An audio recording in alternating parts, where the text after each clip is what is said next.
ბათუმის თანამედროვე ხელოვნების სივრცეში მხატვრის ნუცა დუჩიძის პერსონალური გამოფენა გაიხსნა. ზღვისპირა ქალაქში ეს მისი მეორე გამოფენაა. თუმცა ამჯერად მხატვარმა რეტროსპექტივასთან ერთად სპეციალურად ამ გამოფენისთვის შექმნილი ნამუშევრები წარადგინა, რომელსაც ცალკე სივრცე დაეთმო და ავტორმა მას გზა უშენოდ უწოდა. გამოფენის გახსნაში ცნობილ მხატვრებთან და ხელოვნების მოყვარულებთან ერთად ნუცა დუჩიძის მეგობრებიც მონაწილეობდნენ. გამოფენა აჭარის კულტურის სამინისტროს მხარდაჭერით გაიმართა.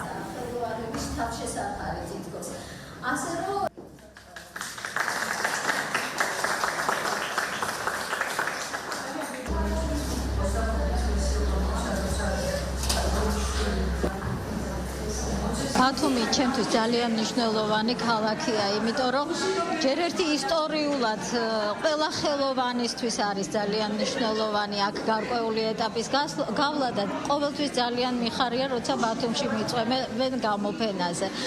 ეს ჩემი მეორე გამოფენაა ბათუმში და როდესაც დაიგეგმა ეს გამოფენა, მე სპეციალურად ამ დღისთვის შევქმნენი ახალი ნახატები და ძალიან მიხარია, რომ სრულად ახალი სტილი, ახალი განსხვავებული სტილი და ძალიან მიხარია, რომ ეს პირველად ბათუმელები ნახავენ ამას. შემოქმედებაში იგრძნობა ემოცია, გულწრფელობა, შინაგანი სიღრმე, რომელიც ძალიან ადვილად აღწევს მაყურებლამდე და სწორედ ეს ქმნის მის შემოქმედებას განსაკუთრებულს.